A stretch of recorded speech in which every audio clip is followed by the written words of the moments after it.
అధ్యక్ష. అధ్యక్ష, వాస్తవం ఏమంటే పార్లమెంట్ ఎన్నికల్లో మా పార్టీ పోటీ చేసింది అధ్యక్ష. మాకు సీట్లు రాలేదు, మాకు ఒక్క సీటు కూడా రాలేదు, అన్ని సీట్లు ఓడిపోయాం. చాలా మంది సంకల్ గుద్దుకున్నారు, సంబరపడ్డారు. బీఆర్ఎస్కు 0-0-0 గుండు 0 అని మాట్లాడారు అధ్యక్ష. కరెక్టే అధ్యక్ష, మాకు సీట్లు రాలేదు.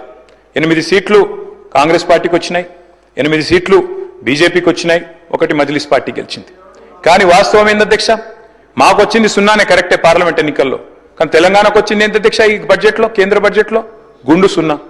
8 + 8 నార్మల్గా అయితే 16, కానీ ఇక్కడికి వచ్చే వరకు మాత్రం 8 + 8 ఖచ్చితంగా గుండు 0 అయిందని చెప్పక తప్పడం లేదు అధ్యక్ష.